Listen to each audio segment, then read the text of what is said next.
Hello, hello. We're coming up on the 10:30 hour and we're getting ready for our next session. And our next session is going to be talking about emergency preparedness. Before we get started, I'd like to just talk a little bit more about Austin Up. Austin Up, our vision is to create a region that responds to aging as a dynamic rather than a stagnant force. And we are all aging all the time.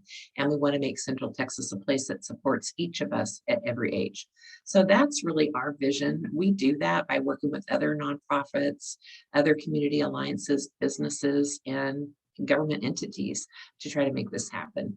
One of the things that we do is we provide education and information. And we have been doing an aging and innovation summit. I think this is our third or fourth year.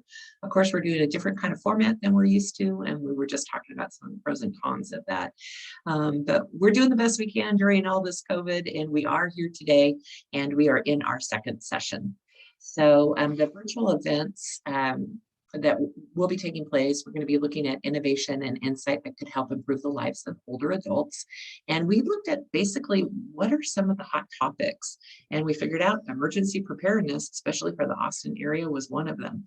And so that's why we have that session today. Our next session at 1 o'clock is going to be talking about technology and solving the digital divide.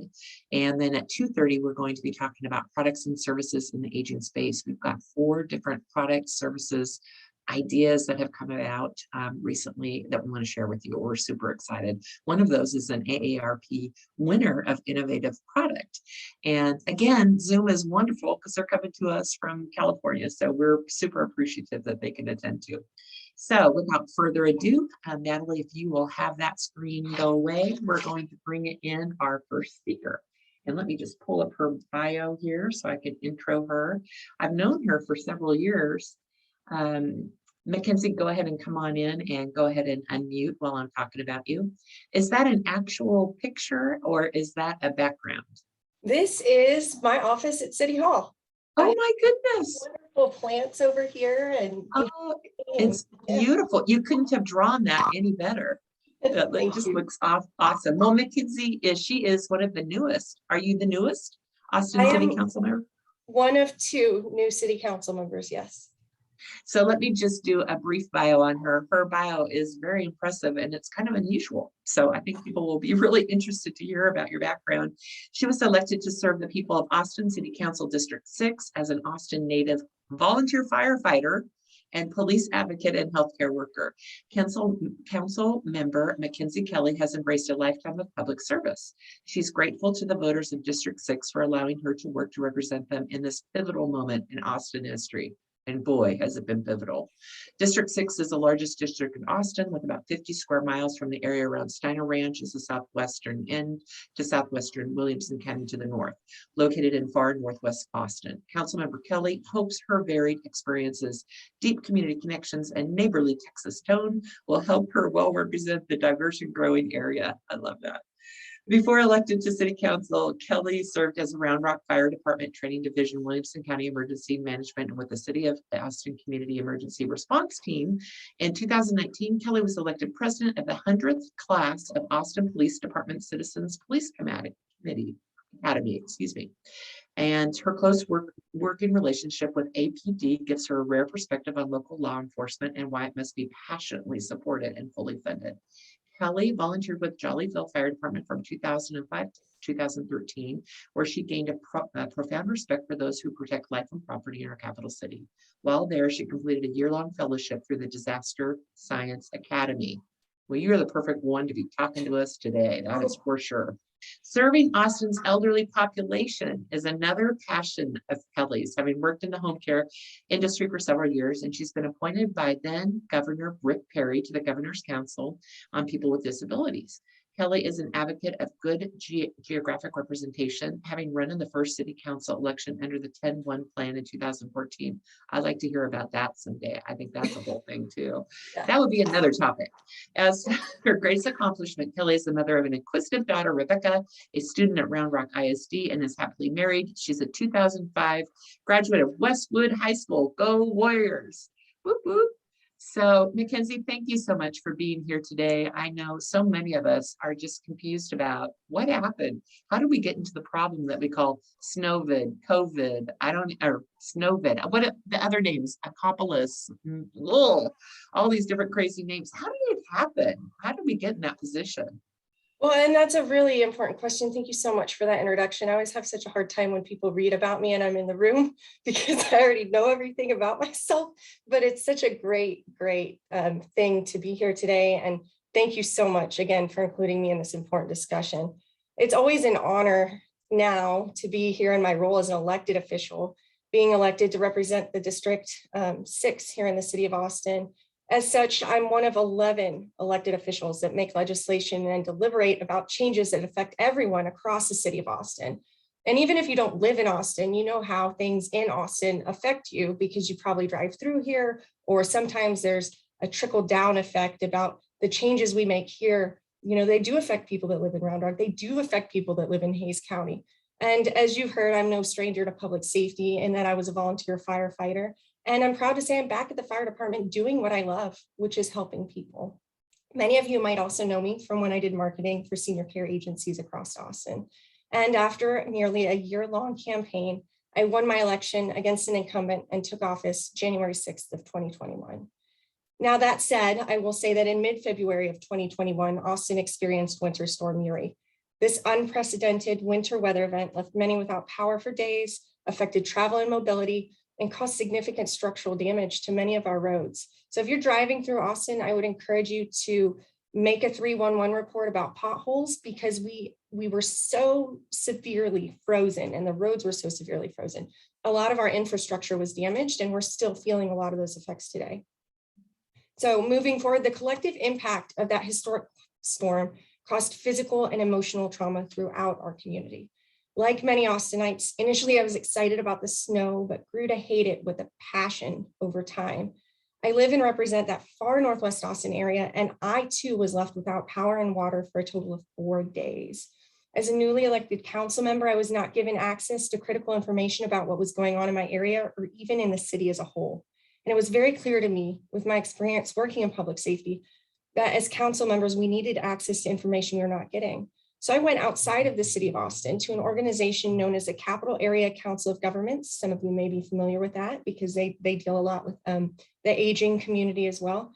And I requested access to software called Web EOC, which is an emergency online operations center. And the information that I was given, I was able to alert the public and the city as to what was happening and when. I also was able to talk to other council members about that as well. So we were able to get the information out. There were times where I had to charge my phone in my car, making updates to the community and replying to emails and voicemails that were coming in a fury. I'm lucky as a council member to have staff, but many of my staff members also didn't have access to electricity and were doing the same thing. My husband, who is a news radio reporter, was sitting in his car next to me, updating all of the listeners on the radio as to what was going on. And as unprecedented as the storm was, the city needed to assess what happened before, during, and after the storm to ensure our community's safety and resilience in the face of any future extreme weather event or disaster was taken care of. Immediately following Winter Storm Uri, the city manager directed staff to conduct a full after-action analysis of the city's actions in order to assist future planning efforts. There were many activities across the city that were central to this initiative. First and foremost, the Winter Storm Uri Task Force was created by council resolution, which is an action that the city council takes following events such as this and also different things that happen in the city. For those of you who might be interested, that was council resolution number 2021, which is the year that we passed it, 0325-067. So it was the 67th item on our council meeting from March 25th. It tasked the city leaders with listening sessions to hear from members of the public about their personal experiences during the storm event, because we can't learn anything if we don't hear from people in the community, and we can't make any changes unless we listen. The task force compiled key findings from public input, such as recurring themes, trends, and issues related to the storm, and shared those with the city council on July 30th. The information gathered was used to inform the city's planning and response efforts moving forward. An Austin Travis County study into the preparation, planning, and response to the winter storm and its impact gave us 132 recommendations to ensure the community is better prepared and served for the next major emergency. The Winter Storm Uri after action reports analyzed over 100 documents and plans, surveys with interviews and staff as part of an effort to ready the city, county, and community for future impacts of the climate crisis and other potential hazards. This work builds on the strengths that were observed during this worst in a generation event. I truly hope it doesn't happen again, and makes recommendations for improvements to enhance community preparedness. The report documents areas of strong performance on part of the community, city, and county departments, and those 132 recommendations for improvement. And while I won't list them all out here for you today, what I will do is talk to you about some of those recommendations. They are a call to action to better prepare for winter storms and the forecasted impacts of our climate in general. In particular, the report underscores the role of the whole community, which is all of us, and the need for forecasted impacts moving forward and equity among government services. The report was prepared by the Office of Homeland Security and Emergency Management at the request of the Austin City Council and in cooperation with Travis County. What we looked at was the response, recovery, and preparedness to the winter storm in particular. One of those findings of the after action report included that Winter Storm Uri had a disproportionate impact on individuals that lack access to appropriate and nutritious food. Residents with greater resources were generally able to sustain access to food, especially if they had personal transportation and strong social connections with neighbors and local family networks who could provide support. But then there were those who were affected by the disruption in food supply chain, closures of grocery stores, hazardous road conditions, and other factors that created barriers which worsened their access to food. Community-based organizations and individuals mobilized to meet unmet needs, and so did city and county departments, but there were still significant gaps in planning, response, coordination, and staffing. The storm exposed vulnerabilities at multiple points in water distribution, including access to drinking water and sources for flushing toilets and hygiene. Lower temperatures caused water mains to break, home and apartment complex pipes to just rupture, and water loss resulting in storage and pressure failures. Even hospitals lost access to water to supply for boilers for heating. Community groups and other elected officials such as myself mobilized to fill gaps. The city and county operated a community-wide distribution for drinking water, and the Austin City Council mobilized water totes, leased water tanking trucks, and deployed fire hydrant adapters to provide water. Those efforts, unfortunately, were hampered by road conditions, lack of pre-stocking supplies, coordination with food distribution, and shortfalls in targeting the needs of vulnerable communities. Essential outcomes from looking into this included that the community will have future greater access to potable water during an emergency response, and there will be a greater distribution of resources to better provide for vulnerable community members. During the winter storm, conditions created significant obstacles also to transportation, access to workplaces, and provision of emergency services. EMS, fire, and other emergency responders lacked necessary equipment to traverse snow and ice conditions. As you know, this was unprecedented for the city of Austin. We've never had an event like this happen. A shortage of all-wheel drive vehicles compounded challenges in accessing workplaces with service delivery. Several EMS and fire workers who lived outside of the city of Austin had a hard time getting in at shift change. Numerous accidents were reported on interstate highways. Lack of transportation created more impacts and incident challenges such as access to sheltering and, again, supply chain management. The community received support from the state for clearance of major roadways, and Capital Metro provided vital transportation in coordination with key departments. Some essential outcomes from looking into this specifically included local, state, and federal agencies are well coordinated during future response incidents, and equipment for safe transportation during winter storms will be identified for future emergency events. Critical supply of inventory of snow and ice removal equipment will now be created and maintained. City and county leadership sought to move expeditiously to provide life-sustaining services. This included activation of shelter and warming centers, coordinating medical operations, and distribution of drinking water. We faced significant obstacles in this because of staffing shortfalls and availability of volunteers. COVID-19 taxed limited resources that we had. And again, the report showed that there were gaps in coordination with elected officials, community groups, and even between departments. This was my contribution to this event.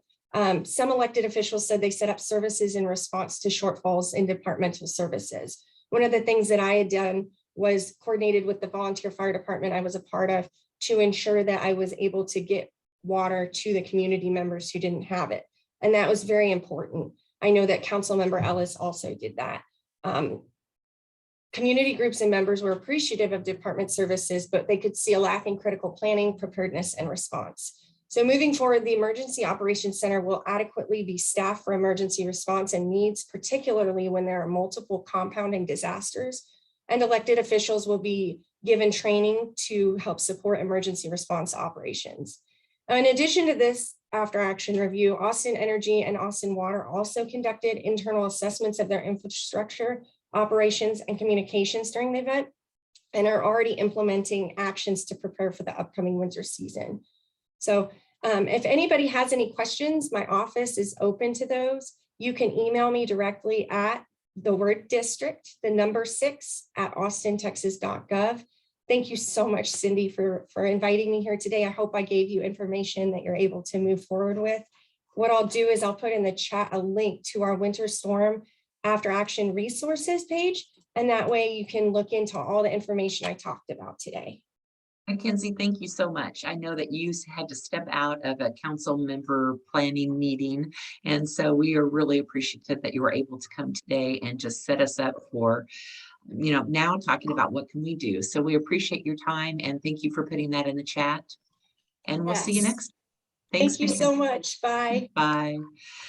I did also want to say that this particular session has been sponsored, adopted by WellMed. And let me go ahead and just read a little bit about WellMed before we bring Suzanne in. So WellMed is a group of primary doctors and healthcare professionals that focus on preventative care for older adults. WellMed services include screenings and prevention to help patients living healthier and living longer, disease management, supporting patients to better manage chronic conditions, social work services, and transportation depending on the patient's insurance. WellMed began in San Antonio in 1990 and has since expanded in multiple cities in Texas and Florida. Currently, there are 36 employed and contracted clinics throughout Hayes, Travis, Williams, and Bastrop County. WellMed at Lakeway opened its doors in 2017 and is located at 1920 Wilman's Crossing Suite, 150 next to Keller Williams. Dr. David Pirtle is the primary care physician for WellMed at Lakeway, and he is accepting new patients. Dr. Pirtle is a board-certified doctor in geriatric medicine. WellMed accepts a variety of insurance plans. If you would like to speak to someone about becoming a patient or learning more about WellMed, please contact Megan Robbins at 512-565-9249. Thank you so much for letting me do our intro. WellMed has been a great supporter of ours too throughout the year. They help to support our forum series, and today they have adopted this session. So without further ado, Suzanne, we're going to have you come on in. And there she is. Suzanne, so we got a little bit of information from our councilwoman, and so now you're going to talk a little bit about preparedness and what AGE has been doing. So I think you're going to share a screen, is that right? I am. And then while you're doing that, let me just go ahead and introduce you. I have all these devices here. I feel so technical. So Suzanne Anderson is the executive director at AGE of Central Texas, and she joined AGE of Central Texas team in November of 2018, bringing a knowledge of nonprofit management to the movement. In her previous career with the Special Olympics Texas, spanning 26 years, Anderson supervised all aspects of competition and games, training, outreach, families, volunteers, and statewide field operations. Under her new leadership, Special Olympics Texas serves more athletes than ever before, with a strategic growth plan for continued outreach in support of people with intellectual disabilities and closely related development disabilities. In addition, Anderson has led the way for a global partnership with Mexico, including supporting trainings and leading her expertise. Most recently, Anderson served as the interim CEO of Special Olympics Texas, handling all aspects of organizational strategy and growth, working hand in hand with the board of directors to strengthen organizational performance. She holds a BA and MA from Trinity University in the field of psychology, and her hobbies include soccer, cycling, hiking, and anything that has to do with the outdoors. So Suzanne, thank you so much for coming and talking to us today. We know that when the event happened, lots of different groups came together and said, we've got to do better for the future. And I know that AGE has been working on some emergency preparedness. So without further ado, if you will tell us a little bit more about that, and I'm going to go off screen, but I'll be monitoring any questions in the chat. Wonderful, and thank you so much for having me. I really feel honored to be participating today. And Councilmember Kelly really did a great after action report. I appreciate all the things that the city's looking at in terms of what's next and improving upon the responses from last time. But I'm talking today about personal emergency preparedness. And I'm doing so, I am the executive director of AGE of Central Texas, but I'm doing so as part of the Aging Services Council, which is an organization of individuals and organizations that work in the aging space that support our older adults, families, and caregivers within our community. And certainly, one of the things that happened during Winter Storm Uri was the Aging Services Council organizations mobilized to support our older adult community and caregivers, trying to be a part of and networking with the first responders and the organizations in city and Travis County that were providing the services. And what we figured out afterwards is, we can help in those ways. But one of the most important pieces we can do is the communication around developing an emergency preparedness plan so that individuals can stay safely in their home if necessary, or vacate their home and move to a shelter. And what does that look like? How do we create a sense of security around an emergency preparedness plan? And so really, the personal emergency preparedness really starts with us as individuals. It starts with you. And so I want to go through what that looks like and why you might really think about putting your own personal emergency preparedness plan together. Because I can tell you before, Winter Storm Uri, my personal emergency preparedness plan in terms of just talking about it really looked like, okay, grab the dogs, grab the purse, grab the vodka, what do you really need to leave your home? And being a little silly, but I wasn't personally prepared to really be able to settle into my house reasonably during an emergency. And I now am. And here's why you want to. Obviously, these are very important, but I really feel like bullet 3 is one of the most important pieces. And that really is about reducing the fear and anxiety that I think a lot of people still have around the winter storm and sort of PTSD. So being prepared reduces fear and anxiety. There's a lot around that to unpack, certainly. So just looking at the statistics from Travis County, these are what occurred. And you can see this is really pretty much unprecedented in terms of just folks needing assistance. And I think the bottom statistic in Texas, the 210 individuals whose deaths are attributed to the winter storm or either older adults or people with disabilities or really homeless individuals as well. And so we really need to prevent that, and it is preventable. So when you think about putting a preparedness plan together, there are 5 steps involved. I'm going to walk through each of those in order to give you kind of a framework for what to do. And I think these slides will be available as well after the fact. So if you want to lean into them later on, please do. So the first one obviously is getting informed. And you feel like, okay, yeah, makes sense. But getting informed really is about understanding the types of disasters in your area. And so these are typical for Central Texas, flooding, fires. You laugh about disease outbreak. I think we all have a little experience in that one. And then major storm activity, which we are known for in Central Texas, are those big bad storms that can knock out electricity, which is really detrimental to some of our older adults. And one of the other things around being informed is knowing where your local shelters are. They typically are in the same locations depending on the emergency. And so understanding that and where those are located in your community is really important part of being informed. So what makes a plan? So planning ahead, it's important. You question that. And it is important. Number one, because we go back to that reducing fear and anxiety. And when you're in an emergency, all that adrenaline is pumped up. Your brain goes into, sometimes it just freezes and goes in hibernation. So you want to be able to have something that's set, that you feel comfortable with prior to an emergency actually happening. So types of plans, there really are 4 different types. For those that are still in the workplace, obviously focusing on what happens at your place of business. The personal plan, we're going to look at a lot more in depth, but that also gets rolled into that family plan. And I say, don't forget about the pets, and I'll talk a little bit about that as well in just a second. So the personal plan, you want to think about these pieces. So you go, I didn't think about inventory and possessions, but if you're in a flood, that's really important from an insurance company standpoint.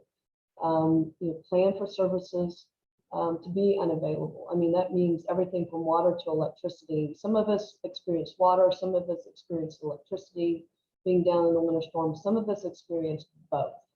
So, want to think about what that might look like.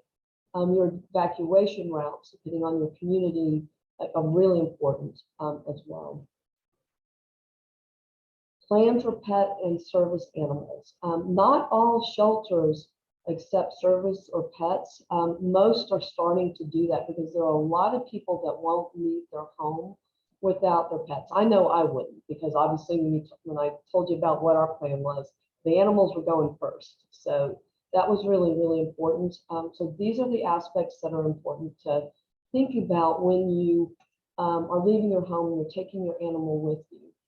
So please don't overlook the fact that this is important, and having a preparation and plan associated with them are just, if that animal is you're not leaving your home without them, make sure that you have that piece in place as well. So disaster kits and go kits, what's the difference? Obviously, if you think go kit, that probably means that's the portable kit. And then the disaster kit's the stationary kit. So those are the situations where you've lost electricity, you're going to end up staying in your home. The portable kit would be, if there's a fire, if there is a situation where you can't stay in your home longer than a couple of days without electricity and you need to go. That's the one that you pick up and you leave the home with, obviously. So what do the kits look like? So a disaster kit looks like this. These are things that can be packed into a bag that needs to be in a closet, easy accessible. It's something that you would check pretty regularly to make sure that things like batteries are still good, all your information is updated, etc. It is one that you would want to make sure just, if you're in the home, these are the articles and things that are generally utilized in a home that maybe lost electricity. There's a lot more you can add, and that's your personal choice. But please, these are kind of the essential items associated with just a disaster kit for your home. The go kit would be one that you pick up and you're running out the door with it. So you would end up with your personal prescriptions.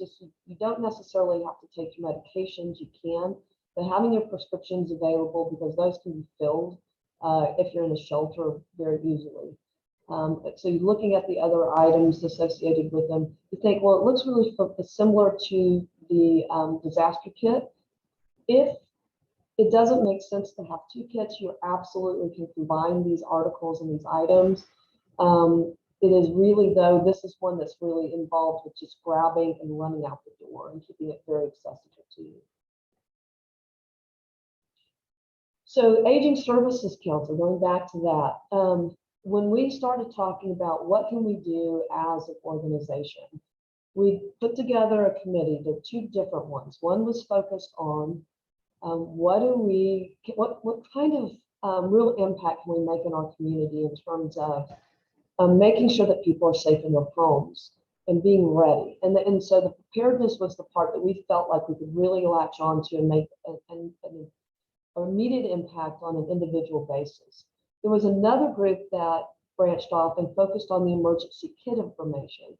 Not only are they focused on putting together some kits to distribute to the community, but they are helped us to put a healthy list together that I just showed you in the presentation on our preparedness plan. We are working with Austin Public Health. We put together a wonderful outline that we curated through older adults reviewing the information and saying, yeah, this is information I could use. I would use this information for my own self and for my family. And so in developing it, these are the pieces that we looked at kind of the before piece of an emergency. So preparing for a power outage or water outage. A lot of what we found was our older adults might be on an oxygen concentrator, for instance, and hadn't experienced an outage that lasts this long and needed, for instance, backup oxygen bottles, O2 bottles. They also didn't understand what the difference between a 911, using 911, using 211, and using 311, and when to call and which number to do so under what circumstances. And we also then emphasized putting that emergency kit together, certainly preparing for that power outage, and that was really, really important. And then we wanted to make sure that we talked about during the emergency, what did that look like? For instance, a lot of the older adults in my community didn't know what to do with their food in the refrigerator. How long would it last, and what should I eat first? I knocked on several doors of older adults just to check on them, and even 2 days later, they still were working on food coming out of the refrigerator. And so we needed to make sure that they understood that that is a wonderful place to store food, but after a certain amount of time, that wasn't going to be necessarily a viable option for them. So going through those items that were not going to be salvageable were first on the agenda. And then how to stay safe in the home, making sure that they don't bring things like gas grills into the house. You think, that might be common knowledge, but it wasn't necessarily something that we wanted to take for granted. So we created an opportunity that went through a kind of practical experience that we felt that, and knowledge that we felt like was really important to impart. Austin Public Health is working on this document. It's 2 pages. It includes things like make sure that you have neighbors' information down. What is your evacuation plan? What family members, what's their contact information, just in case your cell phone goes down, that you can provide it to somebody that might have that information or might need that information to make a call. And so we hope to have that here shortly that we can actually put out electronically and then in written format, and also can have translated. So that's the goal of the Aging Services Council. So just a few more thoughts around older adults and emergencies.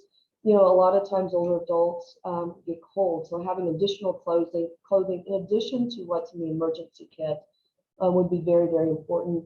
We did things like hearing aids and other assistive devices, making sure that those are in a place that can be grabbed. And then copies of pre-printed messages that explain your needs. So if you have particular things that are associated with your personal health, having information that's in writing that you can provide emergency responders would be very important.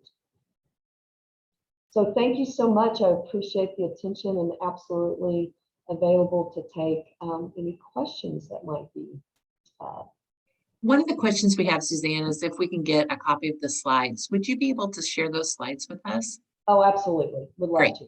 Yeah. So what we'll do, since you've attended, we do a follow-up email at the end, not at the end, in a day or two, and we'll include those slides in there. So yes, you will get a copy of those slides. We do have some other questions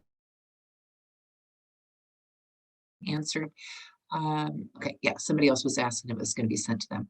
So I'm looking for other questions. I don't see any in there, but we would encourage anybody to ask any questions. You can put them in the question and answer, or you can put them in the chat area. But I had a couple questions for you. We're talking about the emergency kits, not the go kits, but the emergency kits. So you're talking about the content of the kits and what will go in them. Is there an entity that's putting together kits?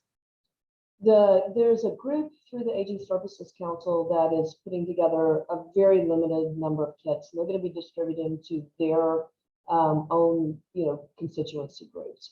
There are some kits that you can buy online that are, I think, $45 that come pre-packed for you, and then you can add to them. Okay. And certainly, you can check in. Obviously, I don't know what the city council is proposing at this point. But as far as I know, that's the only piece I'm aware of at this moment. To me, that feels like one of the things that we could do to prepare for the future. I guess, if there's ice on the roads, it would be difficult to get the kits to people. But I know nobody was prepared, for what happened and the length of time. And, we just couldn't have been prepared, I don't think. I know. We're hoping with the document that we're putting together that we can spread it far and wide. And then not everyone can afford to put all those pieces in a kit. If you can put what you can into just thoughtfulness around, whatever is in your home, or buying some batteries and having a flashlight, and just general things that, oh my gosh, where's my flashlight, will no longer be part of the thing. It's in my kit. I know exactly where my flashlight is. And then just general information and things that will help keep you safe in an emergency. So using that document, we hope that anyone, so certainly Austin could have a copy of it, either electronically and spread it to whatever your mailing list might be, would be helpful in terms of just, again, giving that mental preparedness around what might be coming. Do you know about how much it would cost to get everything in a kit for somebody? It is around $45, but a lot of it I found I have already in my home. On some level, and I just needed to put it in one place. Right. Again, that sense of security of, do I have it? Here's my checklist. I do. How many older adults do you think would not have the money to put together a kit? And I think based on who we serve, I think a lot of folks would struggle with the complete list. They may have a number of things, but just thinking about perishable or non-perishable food items in the case of an emergency, just thinking about that can also help. So if you're going a long stretch, you need those non-perishable items. Just having soup available would be really a wonderful, probably, and not an inexpensive opportunity. And then also thinking about pets too, just a couple cans of cat food or dog food or whatever, because the regular dry food probably would go bad. I think that's what I'm mostly interested in, and probably you hear this from other people too, is how can we help those who need the help the most at that point? It seems like getting the kits into their hands now would be the smartest way, instead of trying to distribute them in an emergency too. Yeah, I don't know of a clearinghouse yet for kits. I know individual agencies are working toward, something to help their own constituency groups, but I love that idea of a collective push to get some kits out to those that need them. I'm looking to see if there's any more questions or answers. Please, guys, be interactive. I know it's a webinar, so it's a little different than a meeting where everybody can just come in and say, hey. But we are really interested to hear what our audience has to ask. So I do have one hand raised. Let me see if I can see that. I just giggle that I feel like a radio commentator or something. Hold on here. Robin, did you want to talk? You've got your hand up. I'll go ahead and bring you in if you'd like to. I'm going to allow you to talk. Robin, if you'd like to say something, you can just unmute yourself and ask your question. If you're shy, you could just put it in the chat area and we'll go ahead and ask the question that way too. I think it's probably been answered, but I know that the worst part, I guess, and probably the reason that people died, was that they couldn't stay warm. And I don't know if there's anything that can really be done about that. Because if you lose power, how are you supposed to be warm? I mean, we just got out every blanket and every quilt and everything, that we could, but we had a family unit and we were all together. And if a person's isolated, then I don't know how they can be helped. If they need warmth and they need oxygen and things like that, I It was a tough one, and we yeah, did. I don't know how that can be addressed. That's Go ahead. well, Robin, you're so spot on. One of the things, and really, I think, working with those individuals who are isolated to make sure that there's connections to neighbors. All of our worlds just really shrank to who we could walk to potentially within our own neighborhood or next door neighbors, and making sure that there are people that are aware of those isolated older adults, particularly, so that in those cases of emergency, those are, you lean into helping your neighbor in those moments. And if evacuation, because they're vulnerable to a local shelter, is an option, we did do, and I was aware of 911, just health checks that were done by the police department for vulnerable neighbors. And they can evacuate them to shelters if there are situations. So, and a community awareness, almost that community night out for folks to understand who is in their immediate neighborhood, who's your next door neighbor across the street, because we've lost some of that. I don't know and understand why, but those neighborhood night outs are really important during those time frames. And don't, to me, don't be shy if you're worried about someone up the street who you know or think is vulnerable. To ask for a wellness check is a good thing. Mhm. I was thinking the same thing, that if you could combine that neighborhood night out and just have a section of that talking about emergency preparedness and sharing phone numbers, just having somebody that you can call, I think would be important. And then also in the emergency kit, I don't know if there's like one of those foil things that you can put over you. I mean, I think that would be one of those blankets that could have been helpful too. But some of the things it would be impossible to prepare for. But if you can stay warm and you have a little bit of food, I'm sure that would help a lot of people. But we did read a lot about people who did perish just because they were cold. I know, and I just think that shouldn't happen. Yeah, it's terrible. One of the things that I think is really also important, you don't think about it, is to practice. When you work with a family unit, or you've got next door neighbors that you have connected with around emergency preparedness or evacuation, is to not just rely on the fact, okay, I've got my kit ready, but what's your process to get out of the home, especially if you have adaptive devices. Where am I, am I going out the front door? Am I going out the back door? What am I grabbing? Where do I have my items? And again, that's just one more step in that preparedness opportunity that, really will help if there is a moment that you have to get out quickly. And so understanding and practicing just gives that additional layer of comfort, I think, associated with all parties that are there to assist. One of the things I experienced was I have older adults on either side of me, and they their adult children have my phone number. And so when batteries died on cell phones, they were I was getting the phone calls to the police go check on my mom and dad, which is great. I was happy to do it and glad that worked. But it takes thinking that through. Obviously, they were smart to find someone that would be helpful in a case of emergency. And that's really what we want folks to, to begin to plan those aspects now. Yeah, have a list and have the phone numbers now instead of trying to figure it all out when you're in a crisis. It's preparing. Yeah. Did you go through a process where, and I don't know if you were a part of this or not, were you looking to hire somebody to help with emergency preparedness? Was that something that was going on with the Aging Services Council, or? Yeah, we hired a part-time. He's got one foot in the AAA, the Area Agency on Aging, and the Resource Center, and one with the Aging Services Council. Okay. Coordination. He'll be doing a lot of coordination with the Aging Services Council, because we feel like the voice of our collective group can be very loud, and it's really important to talk about these vulnerabilities and have a better, I think, communication as a group through this one point person. So I'm looking forward to, he's brand new, just on board. He's got his foot in the door with things like emergency preparedness, and I think he'll be a terrific new team member with all these organizations. That's awesome. Yeah. Well, how can people get involved if they want to help, either donate money or donate time or help with emergency preparedness? Is there any way for people to volunteer? And if so, who would they contact?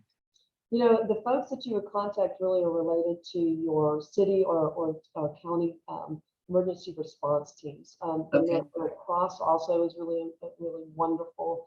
Individual agencies get connected as part of the emergency response opportunity, but sometimes we're limited in terms of what we do. So going directly to the source and getting certified in emergency responding would be a terrific way that you can get involved with what we're doing. Okay, terrific. Yeah. Well, let me check one other place for questions. Hold, please. I'm not sure I can come up with all these at this time. I'm not going to be able to find them. So I don't see any other questions from the group. I'm just looking one last time. I think we are good. Well, you just answered all the questions in your presentation, Suzanne, so that's why they're not asking. That's all right. Yeah, I have one other that might cross over with the technology piece, but I do want to mention it, and that's the fact that 3G is starting to be phased out from carriers. I don't understand that at all. What does that mean? And I've heard that from other people. How does that impact us? Well, a lot of the, I know my father had an old flip phone, Okay. and that was a 3G instrument. Our new technology devices like iPhones 5 or actually 6 and above are 4G and 5G. They don't work on 3G. And so the AT&T, Spectrum, Sprint, T-Mobile, they're all phasing out their 3G networks. So it's impactful for older adults that still work off of old flip phones. It's impactful if they have something like a life alert or emergency device, because a lot of those devices work on a 3G network. And so we need to make sure that they're going back to their provider, because they do have flip phones still that work on a 4G network, not a 3G network. So you don't want to get into February and all of a sudden the cell phone dies or the emergency alert system dies. So we want to make sure that there's that awareness is spread also as part of the conversation is, what kind of device do you have? Do you have a life alert or some other device that is for emergency responding if you fall in the home? So Suzanne, does that mean that won't work if you have 3G? It will stop working, and they're phasing it out throughout the year. So for instance, AT&T is scheduled to disconnect their third generation is what is 3G services in February. So if you have your cell phone service is on AT&T, you need to check. So I believe it's iPhone 5 and lower or earlier or later models won't work, for instance, if you even have a smart device like that. So just be aware. Yeah, no, that's something really critical for the people that would want to or need to make that kind of upgrade. Are there services or people who can help them with the cost of that? Yes, they need to call their service provider, whoever that might be, and check in with them and find out. You can even say, I've got this kind of phone. Is it okay? And if it's not okay, they have been very good about assisting with an upgraded device that's low cost. Okay, good. Okay. So there's not necessarily a nonprofit that's helping them with the cost of that at this point. I'm not aware of it. I think they have to go back to their individual provider. Great. Suzanne, I'm so sorry I can't find my list of questions on my on my device. What else? I think there were two other questions. What were they? I think those were it. I think we Those got are them. it? Yeah, I Okay. think we got them. Okay, awesome. Yeah. Well, thank you again for being so gracious. I know that you are super busy. You have been doing amazing events this past year, many virtual. You just did a very successful live event. I heard at the Junior League of Austin. So you guys have just been out there really, really helping so many people. And we're so appreciative that you came today to talk. And we're going to have one of your cohorts on at the next